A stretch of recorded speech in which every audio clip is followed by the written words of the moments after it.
In the quiet village of St. Mary's Mead, a candlemaker lies dead in his locked workshop, a single crimson candle snuffed out beside him.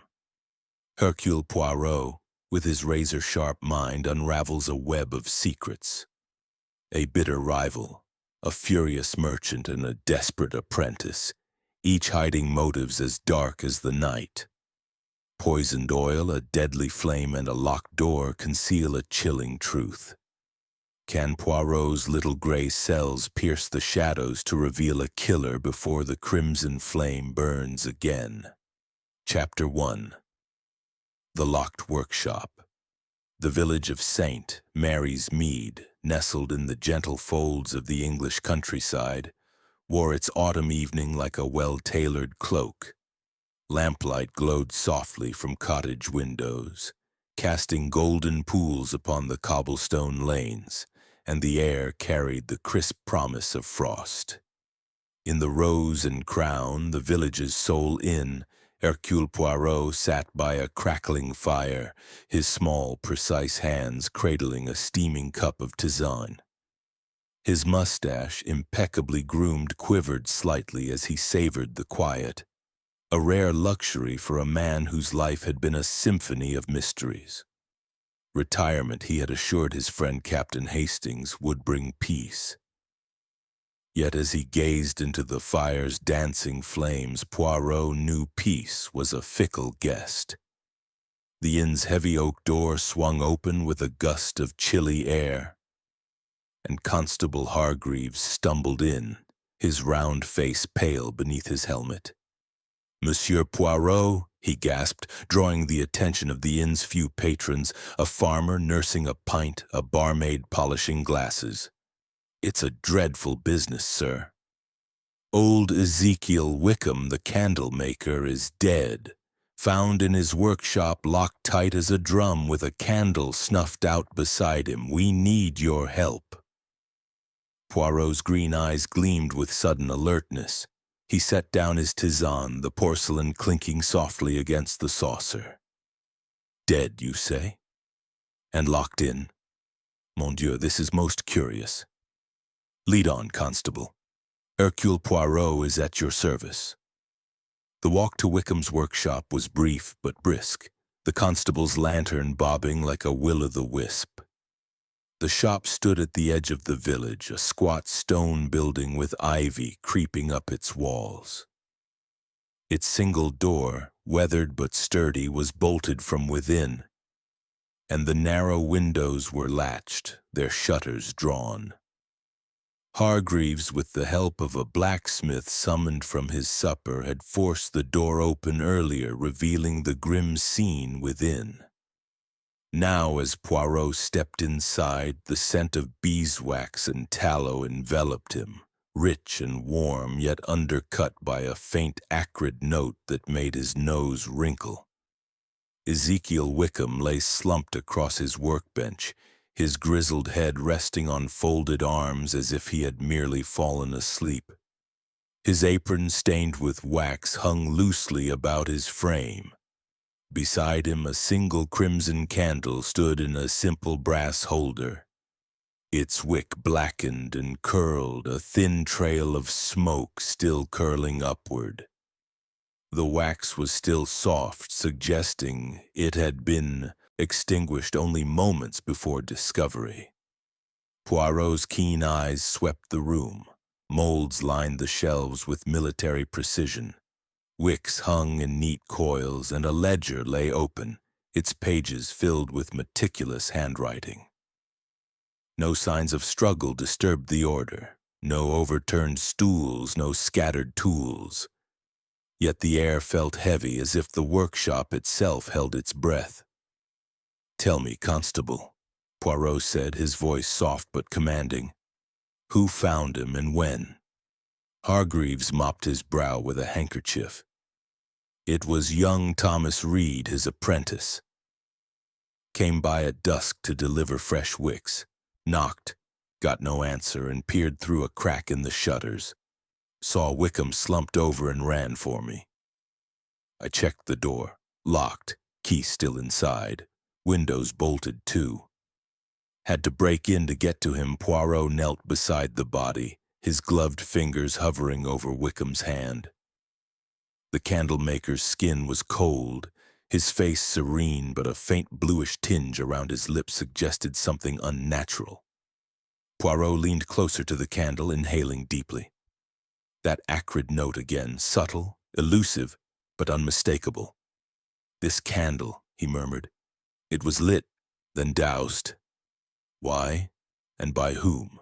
He straightened, his small frame radiating purpose. "Monsieur Hargreaves, this is no accident. The locked door, the snuffed flame, these are pieces of a puzzle. We must learn who last saw Monsieur Wickham alive, who had reason to wish him harm. And we must discover the secret of this crimson flame." Hargreaves nodded, though his eyes betrayed confusion. "There's talk in the village already, sir. Martha Grimsby, she's a candlemaker too, always jealous of Wickham's trade. Then there's Leonard Baxter, a rich gent who was cross about a late order, and Thomas, the apprentice. Some say he and Wickham had words recently." Poirot's mustache twitched, a sign of his mind at work. "Bon. We have our players. Tomorrow we shall meet them, observe their faces, their words. The truth it hides not in the locked room, but in the hearts of those who knew Ezekiel Wickham." As they stepped back into the chill night, Poirot glanced at the workshop, its silhouette stark against the starry sky. "The little gray cells," he said softly, almost to himself. "They are already at work." With a final nod to Hargreaves, he turned toward the inn, the mystery of the crimson flame burning brightly in his mind. Chapter 2. The Three Suspects. The morning sun rose over St. Mary's Mead with a tentative glow, as if reluctant to disturb the village's somber mood. The news of Ezekiel Wickham's death had spread like wildfire through the tight-knit community, and by the time Hercule Poirot emerged from the Rose and Crown, his black patent leather shoes gleaming despite the dusty lane, whispers followed him like a shadow. Villagers clustered in doorways, their hushed voices weaving tales of poison, vengeance, and locked doors. Poirot, however, paid them no mind. His thoughts were occupied with the puzzle at hand, his little gray cells arranging facts like pieces on a chessboard. He had agreed to meet Constable Hargreaves at the village hall, a modest building with whitewashed walls and a sagging roof, where the three suspects had been summoned.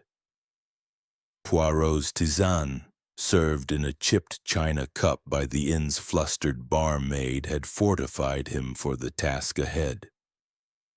As he walked, his cane tapping rhythmically against the cobblestones, he reflected on the peculiar nature of the crime. A locked workshop, a doused candle, a man dead without a mark of violence. These were not the crude trappings of an ordinary murder. No, this was a crime of subtlety, of calculation, and Poirot relished the challenge. The village hall was already abuzz when he arrived. Constable Hargreaves, his uniform slightly askew from a sleepless night, stood at the door, his round face etched with anxiety. "Monsieur Poirot," he said, mopping his brow. "They're all here. Martha Grimsby, Leonard Baxter, and young Thomas Reed. I've kept them separate, as you asked, but the village is in a right state. Everyone's got a theory." Poirot's green eyes twinkled. "Theories, mon ami, are like the candles in Wickham's shop. Many burn brightly, but only one holds the truth. Let us meet these suspects, and we shall see what light they cast inside." The hall was divided into 3 small rooms, each barely furnished with a table and a few wooden chairs. Poirot's first stop was Martha Grimsby, the rival candlemaker, who sat with her arms crossed, her thin lips set in a scowl. She was a woman of middle age, her wiry frame clad in a plain brown dress, her hands rough from years of dipping wicks and pouring wax. Her gray hair was pulled back severely, accentuating the sharp lines of her face, which seemed carved from the same unyielding stone as Wickham's workshop. "Madame Grimsby," Poirot began, seating himself opposite her with a courteous nod. "I am Hercule Poirot, and I seek the truth about Ezekiel Wickham's death. You were his rival, n'est-ce pas?" Martha's eyes narrowed, but she did not flinch. "Rival? That's a kind word for it. Wickham was a thief, plain and simple, stole my father's craft, then my customers, with his fancy crimson candles and his talk of art." Her voice dripped with scorn, each word a barb. "I've been making candles since I was a girl, and my father before me. We had a good trade until Wickham came along with his secrets and his swagger." Poirot tilted his head, his mustache quivering slightly. "You resented him, then? Enough, perhaps, to wish him harm?" Martha's laugh was sharp, like the snap of a breaking twig. "Wish him harm? I'd have liked to see him ruined, I won't deny it. But murder, that's a fool's game. I was at the Black Boar all evening drinking with half the village. Ask anyone. Tom the butcher, Widow Crane, even that nosy vicar. They'll tell you I never left till past 10. Poirot made a mental note of her alibi, his fingers tracing the edge of his notebook. "And yet, madame, you were seen near Wickham's shop yesterday before dusk. Why?" Her scowl deepened, but a flicker of unease crossed her face. "I passed by, that's all. Wanted to see if he was still gloating over his latest batch. His shop was lit up, candles burning in the window like always. Didn't go in, didn't need to. I've my own work to do." Poirot nodded, his expression unreadable. "This crimson candle, the one found beside him, it was his specialty, yes? Did you know its secret?" Martha snorted. "Secret? Nothing but a dye, some fancy import he wouldn't share. Made his candles glow like rubies, and the fools in London paid a fortune for them. I use good English cochineal myself." "Does the job just fine," Poirot thanked her and moved to the next room where Leonard Baxter awaited.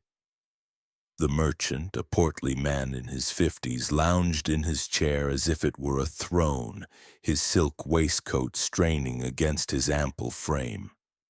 His face, flushed with either indignation or too much claret, bore the marks of a man accustomed to getting his way. A silver-tipped cane rested against the table, its polished surface catching the light from a nearby window. "Monsieur Baxter," Poirot said, settling into a chair with his usual precision. "You were a customer of Monsieur Wickham. A most important one, I understand. Yet you were displeased with him?" Baxter's jowls quivered as he leaned forward. "Displeased? The man was a confounded nuisance. Ordered 100 candles for my daughter's engagement ball, crimson ones to match the decor. Cost me a pretty penny, too. But Wickham kept delaying, muttering about imperfect wax and artistic standards. Artistic standards, my foot. I needed those candles, and he made me look a fool in front of my guests." Poirot's eyes flicked to the cane, then back to Baxter's face. "You visited him yesterday, did you not? To press for your order?" I did," Baxter admitted, his voice gruff. "Went to his shop around 4 o'clock. He was there fussing over his molds like a hen with one chick. Told me the candles weren't ready, that I'd have them next week. Next week. I gave him a piece of my mind and left. That's the last I saw of him. And where did you go after, monsieur?" Baxter shifted, his chair creaking under his weight. Back to my manor. Had supper with my steward, then read in my study till bed. My household can vouch for me. Poirot's fingers tapped lightly on the table. You are a man of means, Monsieur Baxter. A man who could perhaps arrange for another to act on your behalf, no? Baxter's face reddened further. See here, Poirot, I'm no murderer. I wanted my candles, not Wickham's head. Besides, how do you kill a man in a locked room? Sounds like witchcraft to me, Poirot smiled faintly. Not witchcraft, monsieur, but method. And method I shall find the final suspect. Thomas Reed awaited in the smallest room, his lanky frame hunched over a table. At 19, he had the awkwardness of youth, his hands stained with wax and his dark eyes darting nervously. His clothes, patched but clean, spoke of modest means, and his pale face bore the weight of recent events. Poirot sat opposite him, his demeanor gentle but probing. Monsieur Reed, he began, you were Monsieur Wickham's apprentice. A trusted position, yes? Tell me about your master. Thomas swallowed, his fingers twisting a loose thread on his sleeve. He was good to me. Took me on when I was 15, taught me the trade. He was strict, mind you, wanted everything just so. But he said I had a knack for it, said I'd make a fine candlemaker one day. Poirot nodded encouragingly. And yesterday? You were at the shop? Yes, sir, Thomas said, his voice barely above a whisper. I went to deliver fresh wicks like I do most days. Master Wickham was working on a new batch of crimson candles. I cleaned the molds, swept the floor, then left around 6. He was still there, said he'd lock up soon. Poirot leaned forward, his gaze steady. The candle beside him, the one that was doused, why was it lit, do you think? Thomas hesitated, his eyes flickering to the floor. He always tested his candles. Lit one from each batch to check the burn, the color. Maybe that's what he was doing. And you saw nothing unusual? No one else near the shop? Thomas shook his head, but his hands trembled. No, sir. Just the usual, folk passing by, carts and such. I locked the back gate behind me and went home. Poirot's mustache twitched. You locked the gate, yet the shop was found bolted from within. Curious, no? Thomas's face paled further, but he said nothing. Poirot rose, his mind cataloguing the boy's unease, the merchant's bluster, the rival's venom. Each had a motive, each had opportunity, or so it seemed. But the locked door, the doused candle, the faint, acrid scent, these were the threads of the tapestry, and Poirot would unravel them. As he stepped back into the hall, Constable Hargreaves approached, his notebook clutched tightly. Well, Monsieur Poirot, what do you make of them? Poirot's eyes gleamed with quiet intensity.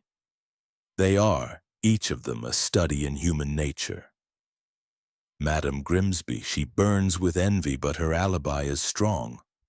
Monsieur Baxter, he is impatient, perhaps ruthless, but distant from the shop's secrets. And young Thomas, he hides something, I think. Fear, perhaps, or guilt. Hargreaves scratched his head. But the locked room, sir. How could anyone get in or out? Poirot's smile was enigmatic. The room, it is not the mystery, Constable. It is the candle. Why was it lit and why was it doused?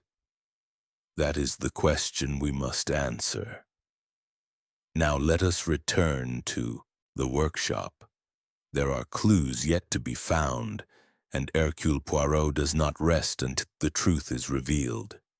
As they left the hall, the village clock struck noon, its chimes echoing over the rooftops.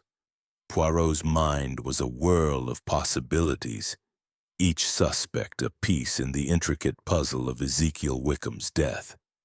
The crimson flame, he knew, held the key, not just to the murder but to the heart of Saint Mary's Mead itself. Chapter 3. The Candlemaker's Craft. The afternoon sun hung low over St. Mary's Mead, casting long shadows across the village square as Hercule Poirot made his way back to Ezekiel Wickham's workshop. The cobblestone path, still damp from a morning mist, reflected the golden light. But Poirot's mind was far from the serene beauty of the scene. His small, precise steps, punctuated by the tap of his cane, betrayed a restless energy. The locked workshop, the doused crimson candle, the faint, acrid scent. These were not mere details, but signposts to a truth that eluded the untrained eye. The method, he murmured to himself. It lies in the craft itself. Constable Hargreaves trailed behind, his heavy boots scuffing the stones. "Monsieur Poirot," he ventured, "you're sure there's more to find in that shop?" "We turned it upside down last night." Poirot's moustache curved upward in a faint smile. "Mon ami, to turn a room upside down is to disturb its order, not to understand it. The workshop of Ezekiel Wickham is a place of precision, of artistry. We must see it as he did, and then perhaps we shall see what the killer wished to hide." The workshop stood as they had left it, its stone walls cool to the touch, the air within thick with the lingering perfume of beeswax and tallow. The broken door, now propped against the frame, allowed a sliver of daylight to spill across the floor, illuminating the workbench where Wickham had met his end. The crimson candle, its wax still soft, stood sentinel in its brass holder, the blackened wick a silent accusation. Poirot paused at the threshold, his green eyes sweeping the room with the meticulous care of a painter studying a canvas. "Observe, Constable," he said, stepping inside. "The molds, they are aligned with care, each one polished to a gleam. The wicks, they hang in perfect coils, not one out of place. This was a man who loved order, who lived for his craft, and yet one thing is not in order. The candle doused before its time." Hargreaves scratched his head, his notebook dangling from one hand. "But why douse it, sir? If he was testing it, like young Thomas said, wouldn't he let it burn?" Poirot's fingers traced the edge of the workbench, pausing at a small vial of linseed oil, its cap slightly askew.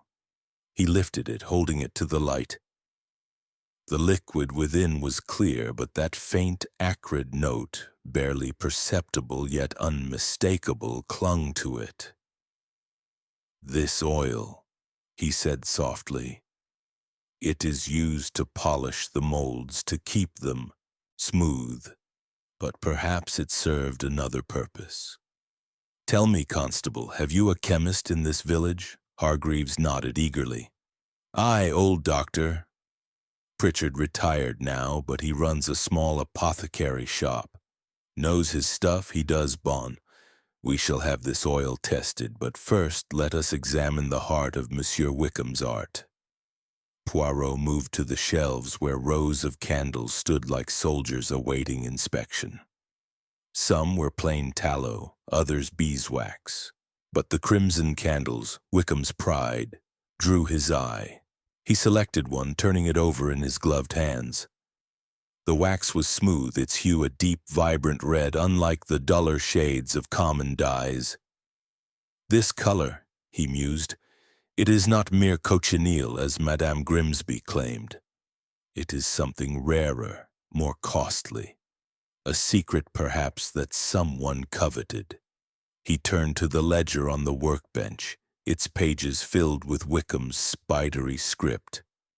Orders for candles filled most entries, but one caught Poirot's attention. A recurring payment to a supplier named J. Harrow, London, for special dye crimson. The sums were substantial, far more than a village candlemaker might typically spend. Curieux, Poirot said, tapping the page. This die, it is the key to Wickham's success. And perhaps to his death. Hargreaves peered over his shoulder. You think someone killed him for his recipe, sir? Poirot's eyes twinkled. Not for the recipe alone, Constable, but for what it represents: power, wealth, control. We must learn more of this J. Harrow, but first, we must understand the candle itself. He returned to the doused candle, examining it closely. The wick, though blackened, was intact, suggesting it had been extinguished deliberately, not by a draught or accident. He leaned closer, inhaling deeply. That acrid scent again, stronger here, mingled with the wax's sweet undertone. The candle was lit, he said almost to himself, and then it was doused. But why? To stop the burning, or to conceal what it burned? Poirot's gaze shifted to the workbench, where a small iron snuffer lay beside a pile of wax shavings. He picked it up, noting its weight, its worn handle. This snuffer, he said, it was used last night. See the wax residue still fresh. Wickham or his killer extinguished the flame. But for what purpose? Hargreaves, growing restless, shifted his weight. Could it be suicide, sir? Locked room? No one else about? Maybe he poisoned himself? Poirot shook his head, his expression grave. Non, Constable. A man does not lock himself in to die and leave a candle burning only to douse it. No. This was murder, planned with care. The locked room, it is not a barrier but a stage set to mislead us. He moved to the back of the workshop, where a narrow door led to a small yard. The gate beyond was locked, as Thomas had claimed, but Poirot noted the key hanging on a hook nearby. The apprentice, he said he locked this gate. Yet the front door was bolted from within. Whoever killed Wickham knew the shop's routines, its secrets. They were close to him. Very close. Poirot's attention returned to the linseed oil vial. He sealed it in a handkerchief and handed it to Hargreaves. Take this to Dr. Pritchard at once. Ask him to test for anything unusual, poisons perhaps that might be subtle, odorless. The little gray cells, they tell me this oil is not what it seems. As Hargreaves hurried off, Poirot lingered, his eyes scanning the workshop once more. A small crucible used for melting wax sat on a burner, its contents hardened into a pale yellow mass. He scraped a sample, noting its texture, its faint sheen. The craft of the candlemaker, he said softly. It is a dance of heat and time. But here the dance was interrupted outside. The village was stirring, carts rumbling past, children darting through the lanes. Poirot stepped into the yard where a pile of discarded wax scraps lay near the gate. He knelt, sifting through them, his fingers pausing on a fragment of crimson wax, its edge marked with a faint smudge of soot. Interesting, he murmured. This wax, it was not discarded carelessly, it was hidden. He pocketed the fragment and returned to the workshop, his mind racing. The crimson candle, the linseed oil, the locked door, these were not random elements, but parts of a deliberate design. The killer had used Wickham's own craft against him, turning his art into a weapon. But who had the knowledge, the opportunity to orchestrate such a crime? As he prepared to leave, a shadow fell across the doorway.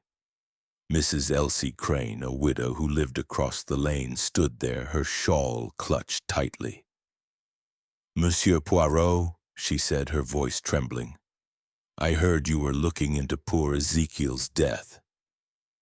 I didn't want to speak out of turn, but I saw something last night." Poirot's eyes sharpened. "Speak, madame." "Every detail, it matters." Elsie hesitated, glancing over her shoulder. It was near dusk, just before Thomas came by. I was at my window airing the curtains. I saw Martha Grimsby lingering near the shop, looking at the windows. She didn't go in, but she stood there a good while like she was waiting for something. And later, after Thomas left, I heard voices, angry ones, coming from the shop. Couldn't make out the words, but it was Ezekiel and someone else. Poirot nodded, his expression inscrutable. And this other voice, madam, was it a man or a woman? Elsie frowned, her brow furrowing. Hard to say, sir. Low it was, but muffled. I thought it was just Ezekiel arguing with himself. He did that sometimes, muttering over his work. But now, I'm not so sure. Merci, Madame Crane, Poirot said, bowing slightly. You have been most helpful. If you recall anything more, you will tell me, yes? As Elsie nodded and hurried away, Poirot stood in the workshop's doorway, the crimson candle's image fixed in his mind. The voices, the lingering rival, the hidden wax fragment, each was a thread in the tapestry of murder. He would return to the suspects, press them further, but first he needed the chemist's report. The linseed oil, he suspected, held the secret to the crimson flame's deadly purpose. With a final glance at the workshop, Poirot stepped into the fading light, his cane tapping a steady rhythm. The craft of Ezekiel Wickham, he said to himself, it was his triumph and his doom. But Hercule Poirot, he shall uncover the truth, and the flame shall burn no more. Chapter 4. Martha's Motive. The late afternoon light bathed St. Mary's Mead in a soft amber glow, softening the edges of the village's stone cottages and lending an almost serene air to the somber proceedings. Hercule Poirot, however, was immune to such pastoral charms. His mind, sharp as the blade of a guillotine, was fixed on the task at hand, unraveling the motives that swirled around Ezekiel Wickham's death. The workshop, with its locked door and doused candle, had yielded its first clues, but Poirot knew the heart of the mystery lay not in wax or oil, but in the passions of those who had known the candlemaker. With Constable Hargreaves dispatched to Dr. Pritchard with the linseed oil vial, Poirot set out to confront Martha Grimsby, the rival whose bitterness had been palpable in their earlier meeting. Martha's shop stood at the opposite end of the village, a modest affair dwarfed by the grandeur of Wickham's reputation. Its sign, Grimsby's Candles, hung crookedly above the door, the paint chipped and faded.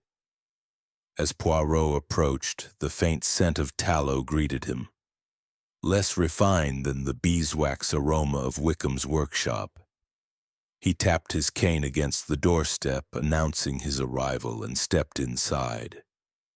The interior was dim, lit only by a single lantern and the weak daylight filtering through a grimy window. Shelves sagged under the weight of plain candles, white, yellow, unremarkable. Martha stood behind a counter, her wiry frame bent over a mold, pouring molten wax with a practiced hand. Her gray hair, pulled into a severe bun, glinted in the lantern's glow, and her eyes, sharp as flint, flicked up to meet Poirot's. "Monsieur Poirot," she said, her voice as curt as a winter wind. "Back to pester me, are you?" "I told you all I know at the hall." Poirot inclined his head, his expression one of studied politeness. "Madame Grimsby, Hercule Poirot does not pester. He seeks the truth, and the truth, it is often hidden in the smallest details. May I sit?" Martha gestured grudgingly to a wooden stool, wiping her hands on her apron. Poirot settled himself, his posture impeccable despite the stool's uneven legs. "You spoke of Monsieur Wickham with much anger," he began, his green eyes fixed on her face. He stole your customers, you said. But was there more? Personal grievance, perhaps, from long ago? Martha's lips tightened, and she set down the mold with a thud. Personal? You're fishing, Poirot. Wickham was a snake, that's all. Learned his trade from my father back when we were the only candlemakers in St. Mary's Mead. Father took him in, taught him everything, molds, wicks, dyes. And how did he repay us? Set up his own shop, undercut our prices, and flaunted his crimson candles like he'd invented fire itself. Poirot's mustache twitched, a sign of his mind at work. Your father, he was a mentor to Wickham, and yet you say Wickham betrayed him? How so? Martha's hands clenched, her knuckles whitening. Father was a craftsman, not a showman. He made honest candles, sold them fair. Wickham, he had a knack for flash, found that fancy dye, made his candles glow like jewels. Soon every lord and lady from here to London wanted his wares. Our shop?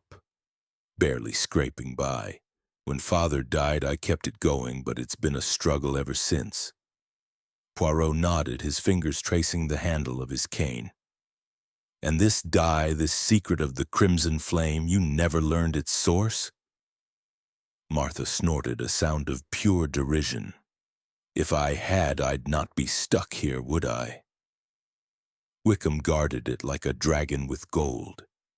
All I know is he got it from some London supplier, paid through the nose for it. Bragged about it, too, when he'd had a pint or two. Poirot's eyes narrowed slightly. You were seen near his shop yesterday, madame, before dusk. Madame Crane, she observed you lingering. Why were you there, if not to confront him? Martha's face flushed, but her gaze held steady. Confront him? I had no need. I was passing by, that's all. Wanted to see if his shop was as busy as ever. It was.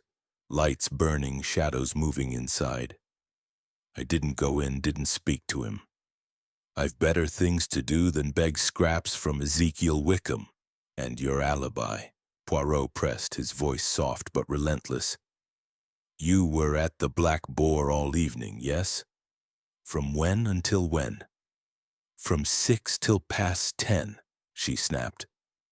Tom the butcher was there, so was Widow Crane's nephew, young Peter. Vicar was preaching temperance at the bar of all places. They'll tell you I never left. Poirot made a mental note to verify her story, though her confidence suggested truth or a well-rehearsed lie. Madam, he said, rising, you speak of Wickham with such venom. Did this resentment ever lead you to act against him? To perhaps enter his shop by some means known to you as one who shares his craft? Martha's laugh was harsh, like gravel underfoot. You think I'd sneak into his shop and what? Poison his wax? I'm no fool, Poirot. Killing Wickham wouldn't bring my customers back. Besides, that locked door of his, how'd I get in? You tell me that Poirot's smile was enigmatic. The locked door, it is a puzzle, but not insoluble. The truth, madame, it will reveal itself in time. Merci for your candor. As he stepped back into the village lane, the air was cooler, the sun dipping behind the church spire. Poirot's mind churned with new threads. Martha's deep-seated grudge, her knowledge of the candlemaker's craft, her presence near the shop. Yet her alibi, if it held, placed her elsewhere when Wickham died. The locked door remained the crux of the mystery, a barrier that suggested an intimate familiarity with the workshop's workings. He paused by the village well where a group of women gossiped over their buckets. Their voices hushed as he approached, but not before he caught a snippet. Martha always hated him, but Thomas, that boy, he was like a son to Wickham, wasn't he? Poirot's mustache twitched. A son, perhaps, but one who might fear losing his inheritance. Determined to probe further, Poirot made his way to the black board to confirm Martha's alibi. The tavern was a low-ceilinged room, its air thick with the scent of ale and wood smoke. Tom the butcher, a burly man with a ruddy face, was polishing glasses behind the bar. "Aye, Martha was here last night," he confirmed when Poirot inquired. "Came in around 6, stayed till closing. Drank more than usual, mind, but never left, not even for a minute. Peter Crane and the vicar were here too, they'll say the same." Poirot thanked him and stepped outside, his thoughts turning to Martha's past. Her father's mentorship of Wickham suggested a history deeper than mere rivalry. Had Wickham's success been built on a betrayal, as Martha claimed? And if so, had it festered into something deadly? The linseed oil, still with Doctor Pritchard, might hold the answer, but Poirot suspected the motive lay closer to the heart of the village. As he walked back toward the Rose and Crown, a figure emerged from a side alley, Widow Crane, her shawl drawn tight against the evening chill. "Monsieur Poirot," she called, her voice low. "I didn't want to say before, with all the village listening, but there's something else about Martha. Years ago, when her father died, there was talk Wickham cheated her out of a family recipe. Not just any recipe, the one for his crimson dye. She never forgave him." Poirot's eyes gleamed. "A recipe, you say? And this was known in the village?" Widow Crane nodded. "Oh, aye. Martha's father was proud of it, said it was his legacy. When Wickham started using it, Martha swore he'd stolen it. Never had proof, mind, but it ate at her." "Merci, madame," Poirot said, bowing slightly. "You have given me much to consider." As he continued to the inn, the pieces of the puzzle shifted in his mind. Martha's motive was clear: envy, betrayal, a lifetime of resentment. Yet the locked room, the doused candle, the acrid scent, these suggested a method beyond mere anger. Martha knew the craft, perhaps even the shop's hidden ways, but her alibi was ironclad, or so it seemed. Poirot's little gray cells hummed with possibility. The truth, he knew, was close, hidden in the flicker of a crimson flame. Chapter 5. The Customer's Complaint. The evening shadows lengthened across St. Mary's Mead, draping the village in a quiet that belied the undercurrent of unease. Hercule Poirot, his black patent leather shoes polished to a mirror sheen, made his way up the winding drive to Leonard Baxter's manor, a Georgian edifice of honey-colored stone that loomed over the village like a proud but aging monarch. The air was crisp, carrying the scent of fallen leaves, and Poirot's cane tapped a steady rhythm as he considered the puzzle before him. Martha Grimsby's bitterness had painted a vivid picture of rivalry, but the locked workshop and the doused crimson candle demanded a broader canvas. Leonard Baxter, the impatient merchant, was the next figure to be scrutinized, and Poirot's little gray cells were primed for the task.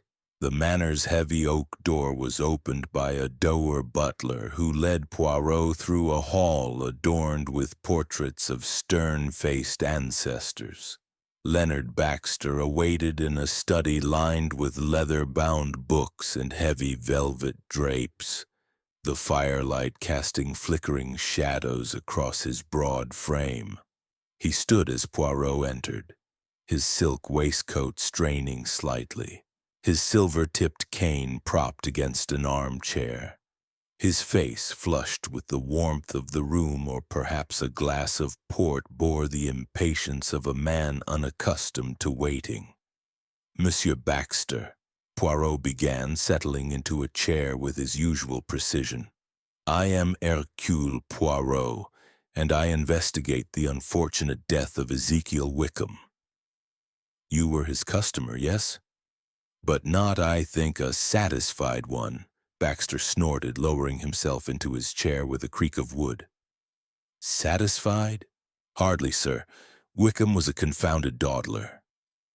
I ordered 100 of his crimson candles for my daughter's engagement ball. A grand affair, mind you, with half the county invited. Paid a king's ransom for them, too. But Wickham kept delaying, muttering about the wax not being perfect. Perfect?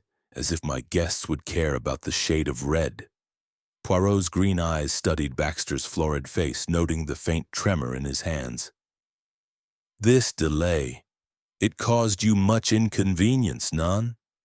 "Perhaps embarrassment." Baxter's jowls quivered as he leaned forward. "Embarrassment?" It was a humiliation. I promised my guests a spectacle. Crimson candles to light the ballroom, to match the roses, the drapes, everything. When Wickham failed me, I had to make do with plain tallow from that Grimsby woman. My daughter was mortified, and my wife, well, let's just say I've not heard the end of it. Poirot's mustache twitched slightly. "And so, you visited Monsieur Wickham yesterday to express your displeasure?" "Aye, I did," Baxter admitted, his voice gruff but steady.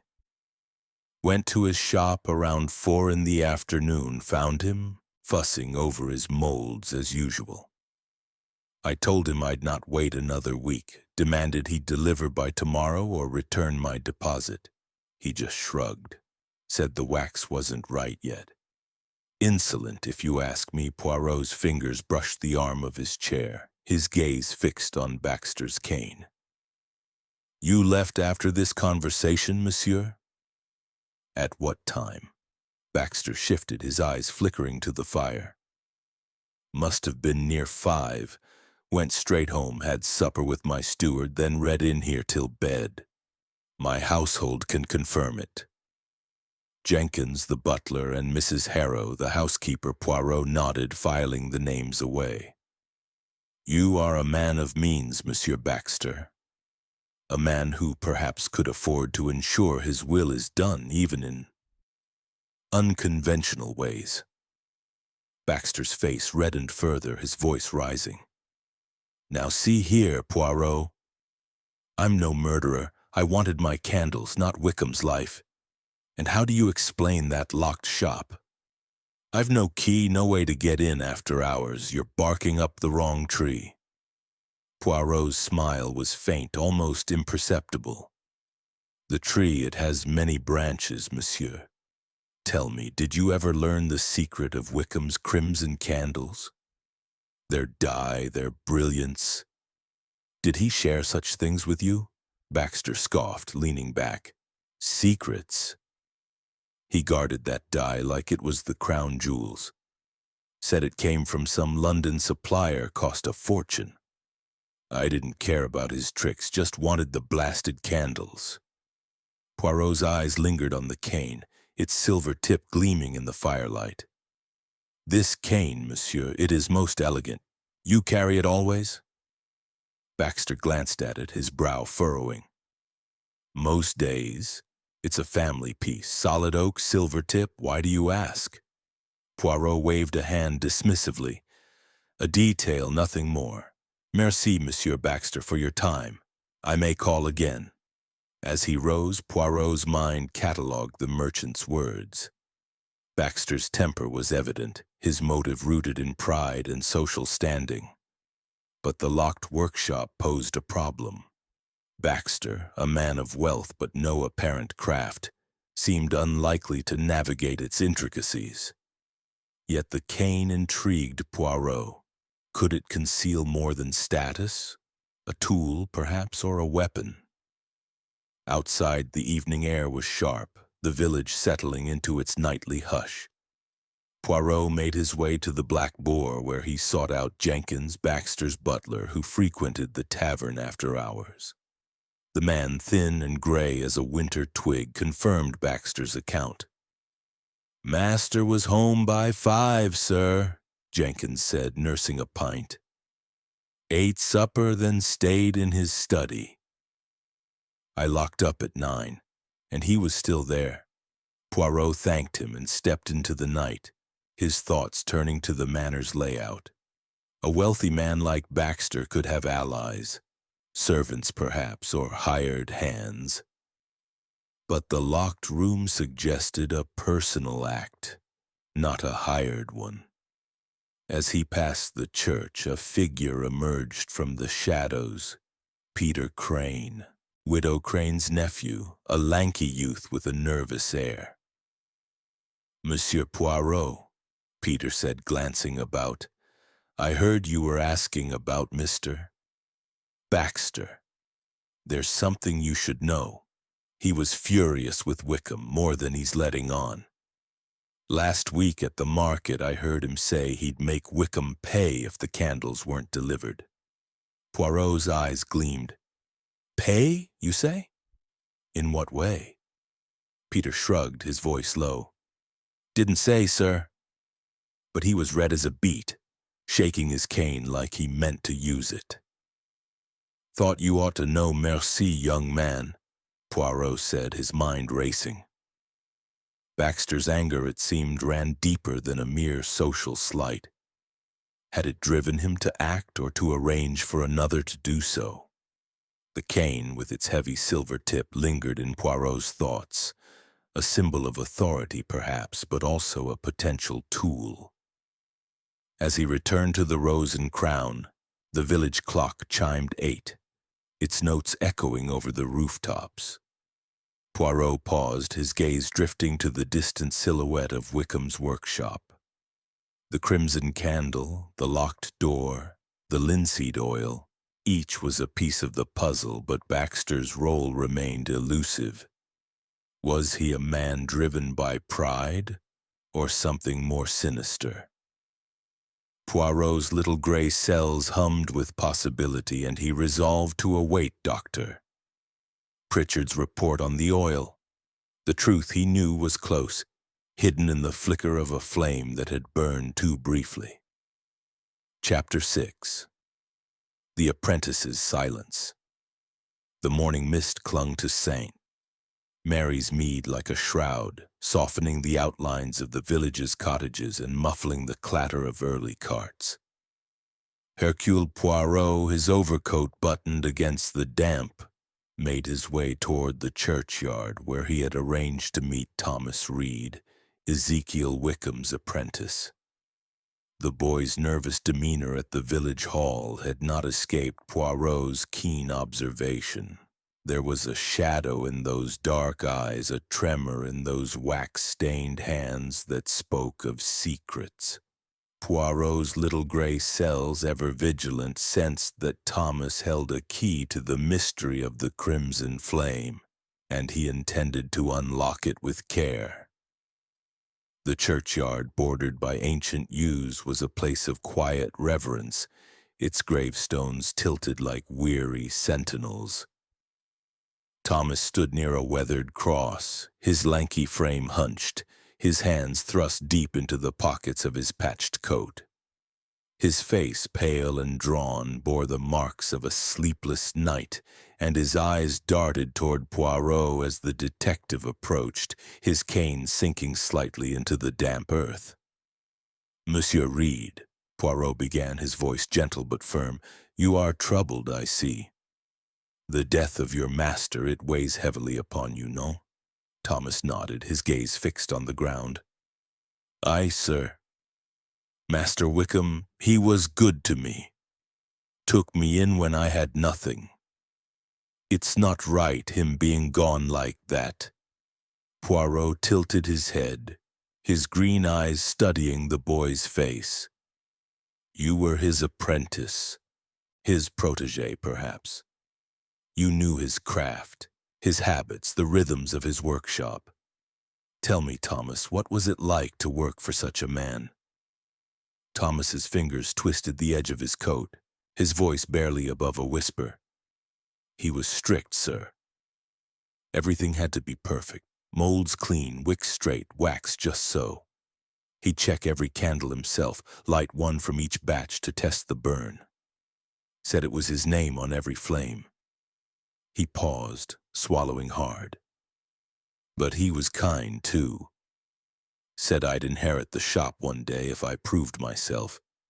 Poirot's mustache quivered slightly, a sign of his mind at work. Inherit, you say? A great responsibility for one so young. And yet I hear there was discord between you and Monsieur Wickham.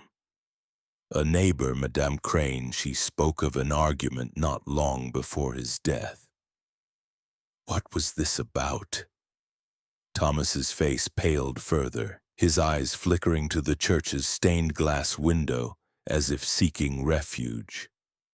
It was nothing, sir. Just talk. Master was frustrated with a batch of wax, said it wasn't right. I told him we could use it, save the cost, but he wouldn't hear of it. Got sharp with me, that's all. Poirot's gaze was unrelenting, though his tone remained soft.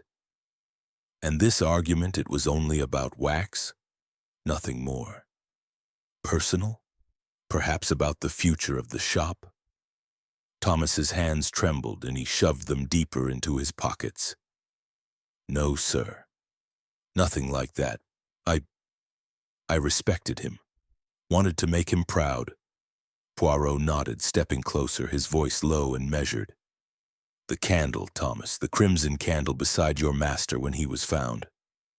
It was lit, then doused. Why do you think would he extinguish it? Thomas hesitated, his breath catching. Like I said, sir, he tested every batch. Lit a candle to check the flame, the color. Maybe he didn't like what he saw and snuffed it out. Perhaps, Poirot said, his eyes narrowing. But the workshop was locked, the key inside, the gate secured. You were the last to leave, yes? You locked the gate behind you? Aye, sir, Thomas said quickly. I always did when Master stayed late. He liked his privacy, said it helped him think. Poirot's fingers traced the handle of his cane, his mind cataloging the boy's words, his hesitations. And you saw nothing unusual that evening? No one near the shop, no strange sounds? Thomas shook his head, but his eyes betrayed a flicker of fear. No, sir. Just the usual folk passing by, the blacksmith's hammer in the distance. I left around 6, went home to my mother's cottage. Poirot stepped back, his expression unreadable. Merci, Thomas. You have been most helpful. But one thing more. Your master, he had no heirs, no family. If you were to inherit, it would secure your future, non? A future that might be threatened, perhaps, by other plans? Thomas's face flushed, and he looked away. I don't know, sir. He never spoke of selling, not to me. Poirot nodded, dismissing the boy with a wave. Go, Thomas, but reflect, if you please, on the truth. It is a heavy burden to carry alone. As Thomas hurried away, his footsteps muffled by the grass, Poirot lingered in the churchyard, his thoughts swirling. The boy's fear was palpable, his silence is louder than his words. The argument with Wickham, the promise of inheritance, the locked gate, these were threads in a tapestry of motive. Thomas knew the workshop intimately, its locks, its routines. Could he have lingered unseen to orchestrate a darker deed? Poirot made his way to the cottage where Thomas lived with his widowed mother, a small tidy dwelling with a garden of late-blooming roses. Mrs. Reed, a frail woman with work-worn hands, greeted him at the door, her eyes red-rimmed. Monsieur Poirot, she said, her voice trembling. Thomas told me you're looking into Mr. Wickham's death. My boy's done nothing wrong, I swear it." Poirot bowed slightly, his demeanor soothing. "Madame, I seek only the truth. Your son, he was close to Monsieur Wickham, yes? A son almost to the candlemaker?" Mrs. Reed nodded, wiping her eyes with a handkerchief. "Ezekiel was kind to Thomas, took him on when we were struggling. Said he had a gift for the craft. Thomas worked hard, stayed late, learned everything he could. But lately, Ezekiel was different, distant, like he had something on his mind." Poirot's eyes sharpened. "Different, you say? In what way?" She hesitated, glancing toward the cottage's small window. "He'd been meeting with a man from London, a merchant, I think. Thomas heard them talking about selling the shop. Ezekiel didn't tell Thomas outright, but my boy was worried. Said he'd lose everything he'd worked for." Poirot's mustache twitched.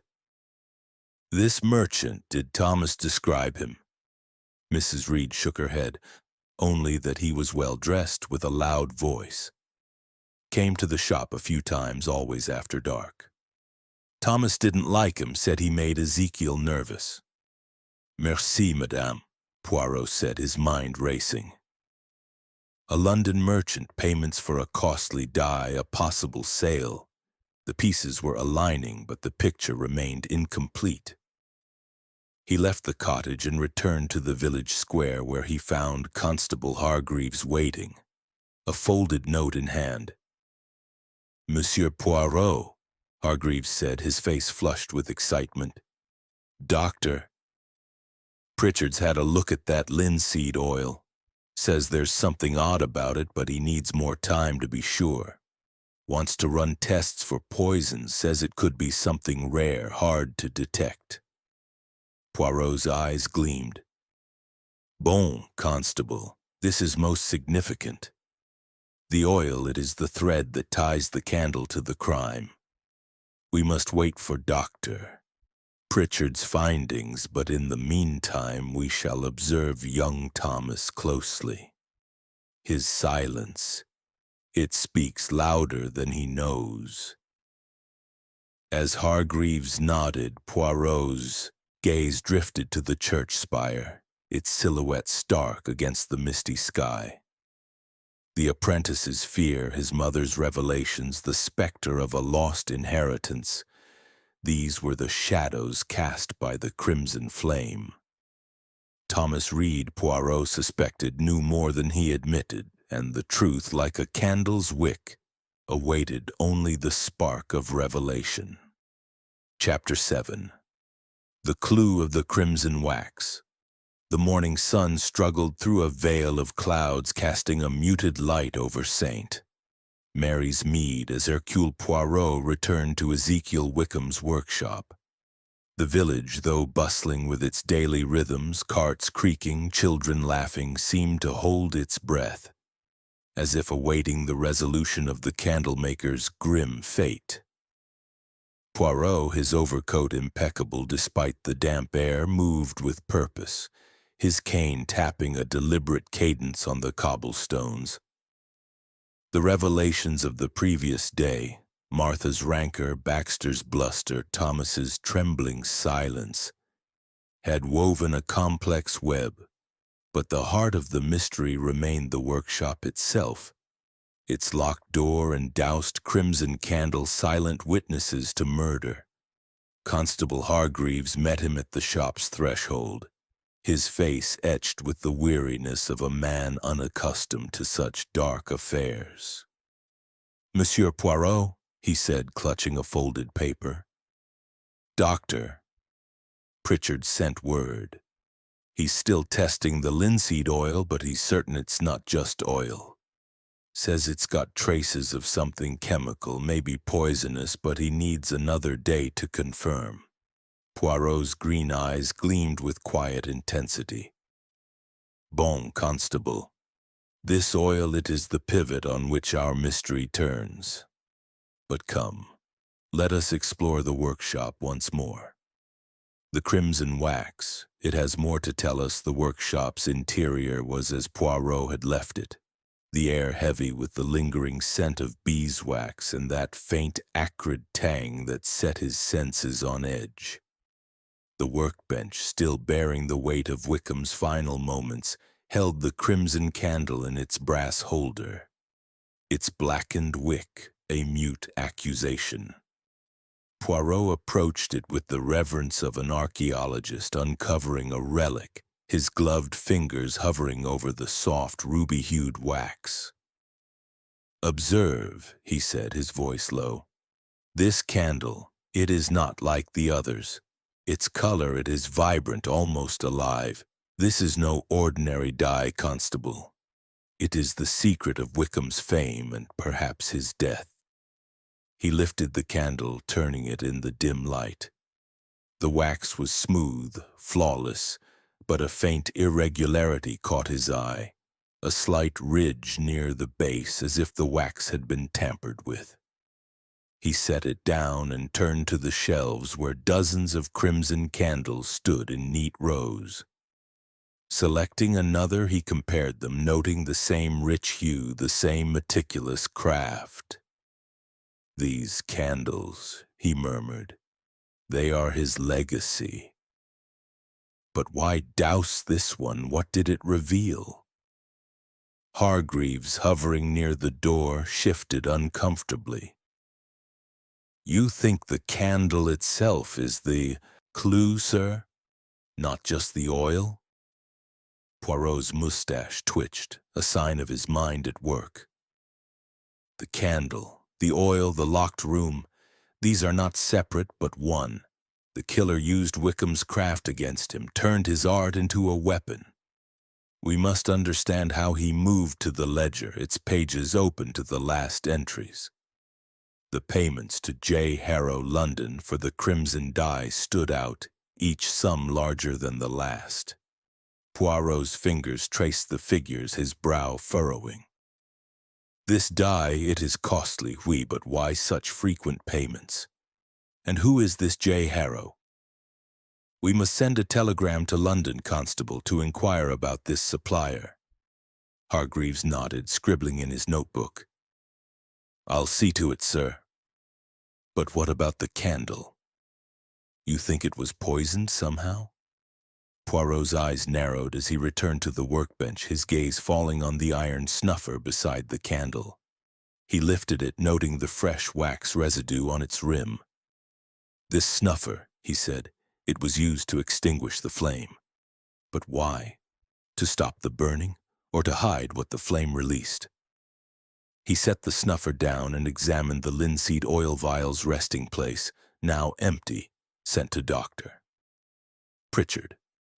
The acrid scent, though faint, lingered in his memory, a clue to a method both subtle and sinister. "Suppose," he said almost to himself, "the oil was laced with a poison, one that vaporizes when heated. The candle, lit in the confined space of the workshop, releases the fumes. Wickham, sensing something amiss, douses the flame, but too late." Hargreaves' eyes widened. "Poison in the air? That's devilish, sir. But who'd know how to do such a thing?" Poirot's smile was grim. "Someone who knows the craft, Constable. Someone who understands candles, oils, the alchemy of the workshop. Martha Grimsby, perhaps, with her years of experience. Or Thomas Reed, the apprentice privy to Wickham's methods. Even Monsieur Baxter, though less likely, could have learned enough from his dealings." He turned to a small crucible on a burner. Its contents hardened into a pale yellow mass. Scraping a sample, he noted its texture, its faint chemical undertone. "This wax," he said, "oh, it is not the crimson blend, but something else. A test, perhaps, or a mistake. We shall have Doctor Pritchard examine this as well." As Hargreaves made a note, Poirot's attention shifted to a corner of the workshop, where a small pile of wax scraps lay beneath a shelf. Kneeling, he sifted through them. his fingers pausing on a fragment of crimson wax, its edge marked with a smudge of soot. This, he said, holding it to the light, was not discarded carelessly. It was hidden, perhaps to conceal a flaw or a clue. He pocketed the fragment, his mind racing. The crimson wax, the poisoned oil, the locked room, these suggested a killer with intimate knowledge of Wickham's craft. But the motive remained elusive. Was it Martha's envy, Baxter's pride, or Thomas's fear of losing his future? As Poirot rose, a shadow appeared at the workshop door. Mrs. Elsie Crane, her shawl clutched tightly, her face pale. "Monsieur Poirot," she said, her voice trembling, "I've remembered something more. About the voices I heard that night from the shop. One was Ezekiel's, I'm sure, but the other, it was low, like a man's, but not loud like Mr. Baxter's. It was quieter, almost familiar." Poirot's eyes sharpened. "Familiar, madame? In what way?" Elsie hesitated, glancing down the lane. "I can't say for certain, but it put me in mind of Thomas, the way he speaks when he's nervous. I didn't want to accuse, but you said every detail matters." "Merci, Madame Crane," Poirot said, bowing slightly. "You have done well to speak. This detail, it is most significant." As Elsie hurried away, Poirot turned back to the workshop, his thoughts coalescing. The voices, the hidden wax, the costly dye. These were the threads of a tapestry woven with care. Thomas's silence, his fear loomed larger now, but the linseed oil's secret would confirm or refute Poirot's suspicions. He glanced at the crimson candle, its silent flame extinguished, and felt the weight of the truth drawing closer. "Constable," he said, his voice firm, "we must press Doctor Pritchard for haste. The oil, the wax, they will speak to us. And then we shall confront our suspects once more. The crimson flame, it hides a deadly secret, but Hercule Poirot, he shall bring it to light." Chapter 8. The Village Secrets. The twilight descended upon Saint Mary's Mead with a gentle inevitability, the sky a tapestry of deepening blues and purples pierced by the first faint stars. Hercule Poirot, his overcoat buttoned against the evening chill, stood in the village square, his keen eyes absorbing the quiet bustle of the closing day. The mystery of Ezekiel Wickham's death had woven itself into the fabric of the village, and whispers of suspicion trailed Poirot like a persistent breeze. The crimson candle, the tainted linseed oil, the locked workshop. These were the elements of a puzzle that demanded resolution, and Poirot's little gray cells were ablaze with anticipation. He had arranged to gather the three suspects, Martha Grimsby, Leonard Baxter, and Thomas Reed, at the Rose and Crown that evening, a neutral ground where he could observe their interactions and probe deeper into their secrets. The inn's low-ceilinged parlor, warmed by a crackling fire, was a fitting stage for such a confrontation. As Poirot entered, the scent of wood smoke and ale greeted him, mingling with the faint perfume of his own tisane, which the barmaid had prepared to his exact specifications. Constable Hargreaves awaited him near the fire, his notebook clutched tightly, his face a mixture of awe and anxiety. "Monsieur Poirot," he said, lowering his voice. "Doctor, Pritchard sent word just now. The linseed oil, it's laced with a poison, a rare one called aconitine, odorless, tasteless, but deadly when inhaled as a vapor. He says it'd take only a small amount, heated by a candle's flame, to kill a man in a closed room." Poirot's mustache twitched, a spark of triumph in his green eyes. A conatine, you say? Mon Dieu, this is the key we sought. The killer, they used the candle to deliver death, knowing Wickham would light it to test his craft. But who, Constable, had the knowledge, the opportunity? Hargreaves glanced toward the parlor's corner where the suspects were seated, separated by tables but close enough to feel the weight of each other's presence. "They're all here, sir, as you asked." Martha's been glaring at Thomas. Baxter's been muttering about his time being wasted, and young Thomas, he looks like he'd rather be anywhere else. Poirot nodded, his gaze sweeping the room. Martha Grimsby sat rigidly, her wiry frame tense, her sharp eyes darting between her rivals. Leonard Baxter lounged with forced ease, his silver-tipped cane tapping impatiently against the floor. Thomas Reed, pale and fidgeting, stared at his hands, his wax-stained fingers twisting a napkin into knots. The air was thick with unspoken accusations, and Poirot, with the finesse of a conductor, prepared to orchestrate their revelations. "Mes amis," he began, stepping to the center of the room, his voice clear and commanding despite its softness. "We are gathered to uncover the truth of Ezekiel Wickham's death. A man was found dead in a locked workshop, a crimson candle doused beside him. This was no accident, no suicide, but murder, cunning, deliberate, and cruel. The method, it was poison delivered through the very craft Wickham loved." Martha's scowl deepened, her voice cutting through the silence.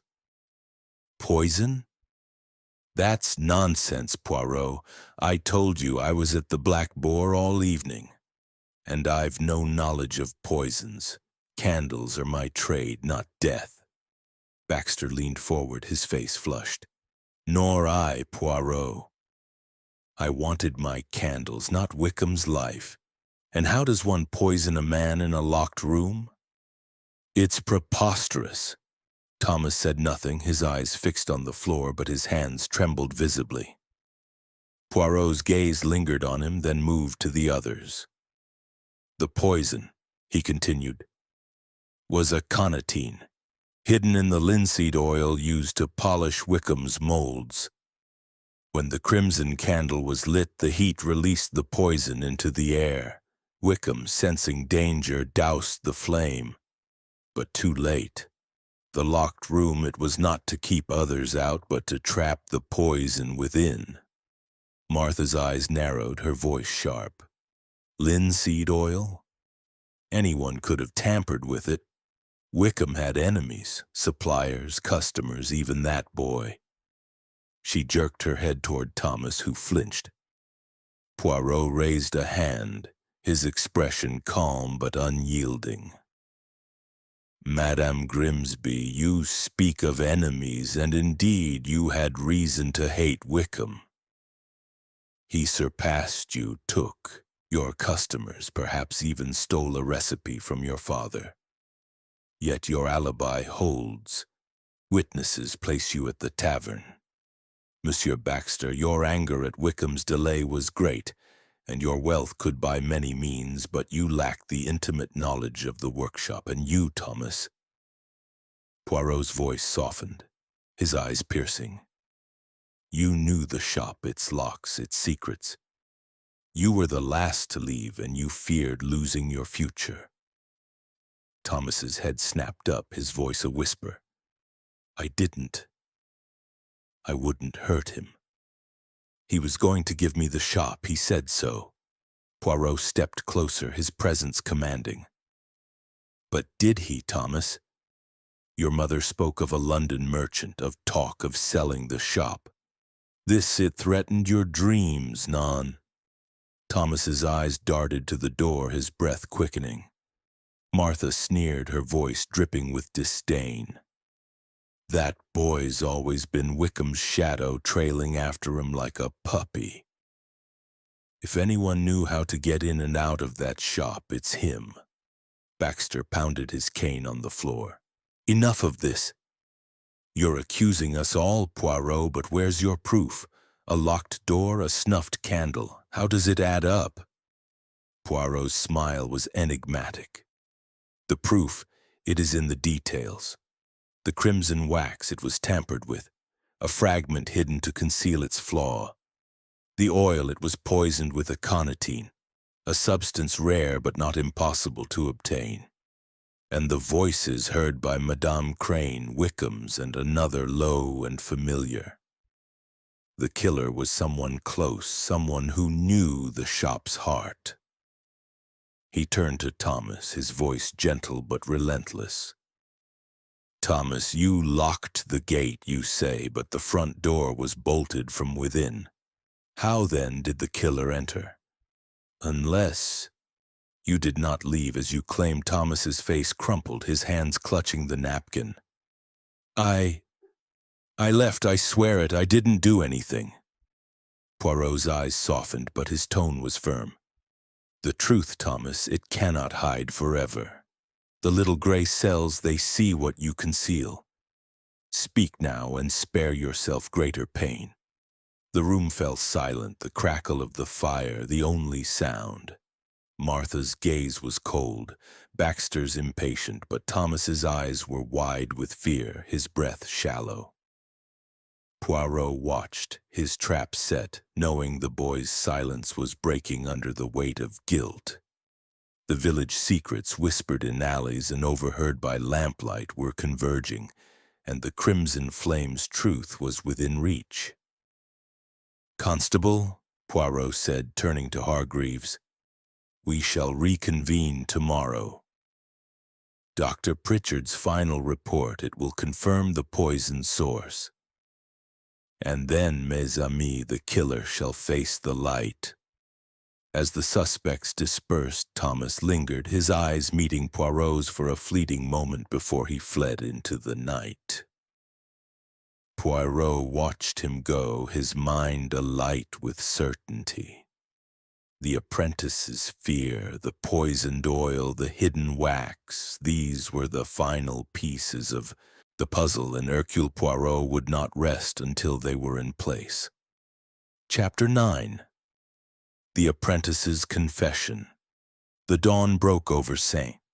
Mary's Mead with a reluctant glow, the clouds parting to reveal a sky streaked with pale gold. Hercule Poirot, his morning tisane savored in the quiet of the Rose and Crowns parlor, felt the weight of the mystery nearing its resolution. The confrontation at the inn the previous evening had set the stage, and the trembling figure of Thomas Reed, the apprentice, loomed large in his thoughts. The boy's fear, his silences, the whispered clues of the village, all pointed to a truth hidden in the flicker of the crimson flame. Today, Poirot resolved, that truth would be laid bare.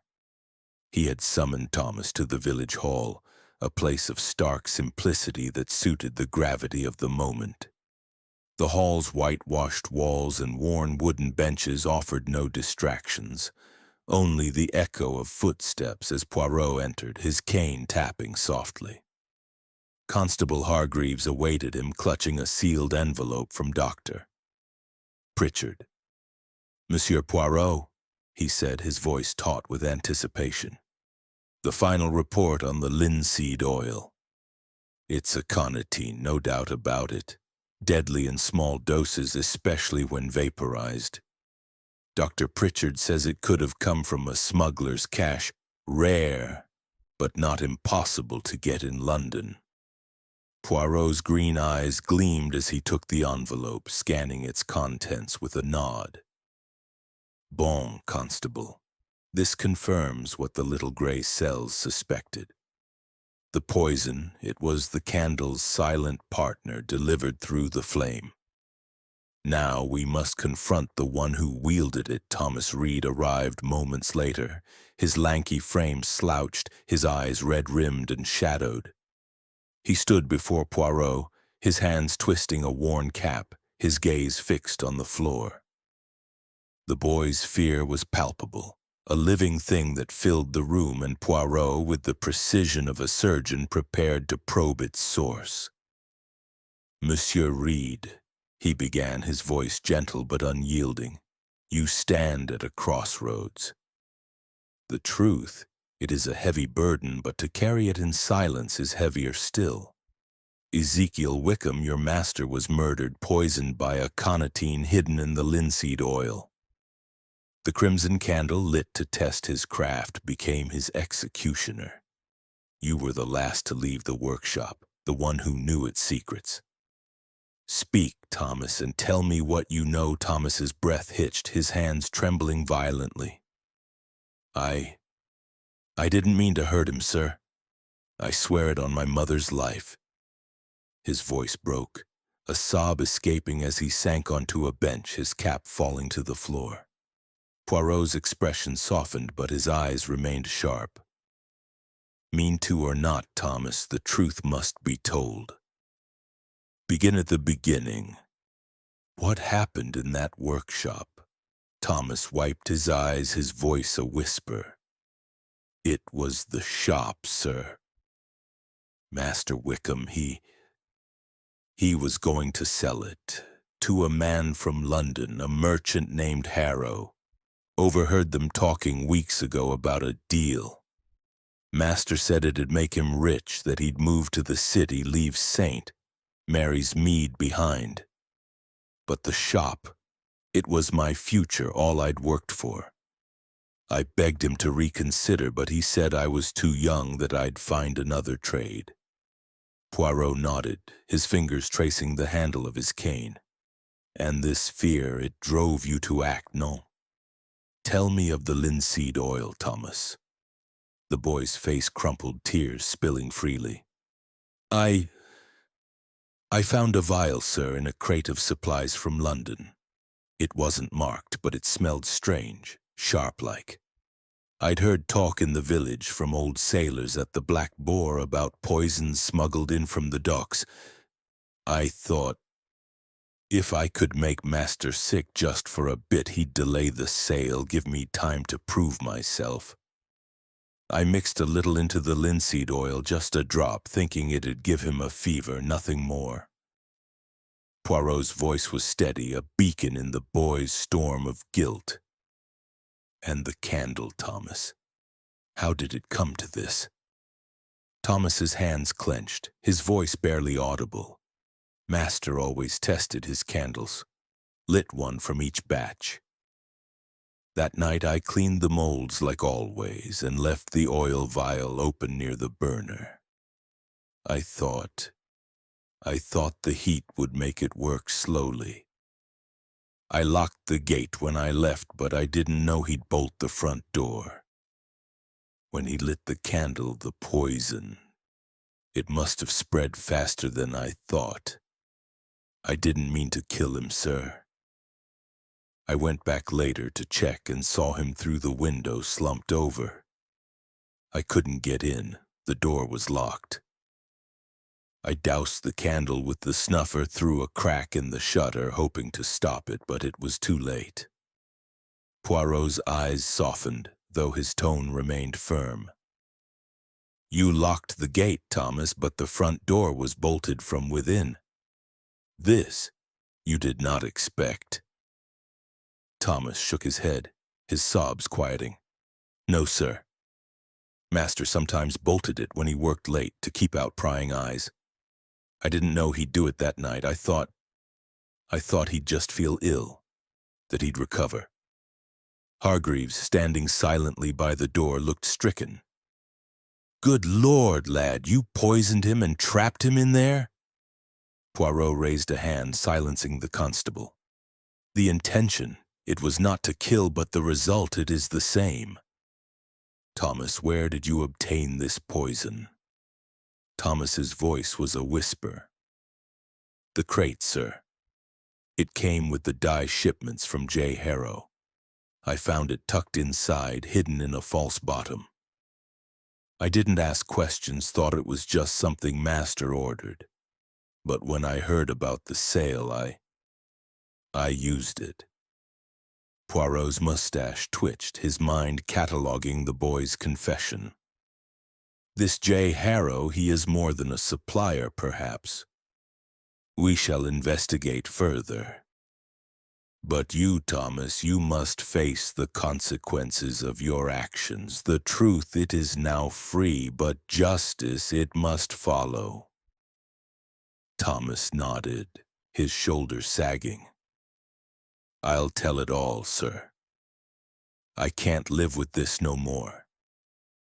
Poirot turned to Hargreaves, his voice calm but commanding. Constable, take young Thomas into custody, but treat him with care. He is a boy who acted from fear, not malice. And send another telegram to London. Find this J. Harrow, learn his role in these shipments.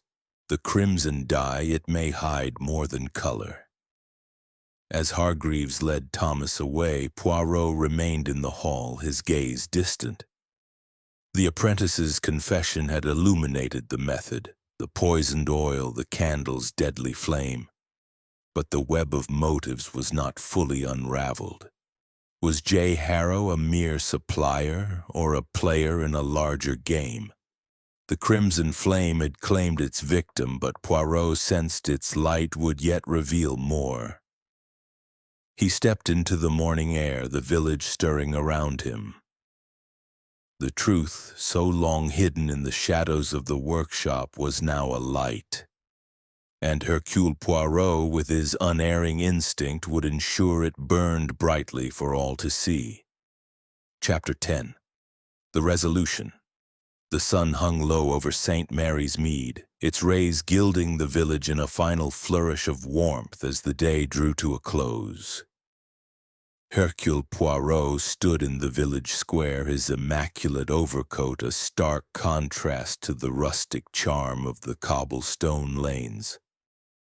The mystery of Ezekiel Wickham's death, with its locked workshop and doused crimson candle, had unraveled in the quiet of the village hall, where Thomas Reed's confession had laid bare a tale of fear and unintended tragedy. Yet Poirot, ever meticulous, knew that the final threads of the tapestry must be woven before the case could be closed. The village, stirred by whispers of the apprentice's arrest, awaited answers, and Poirot was determined to provide them. He had called for a gathering at the church, a fitting venue to lay the matter to rest.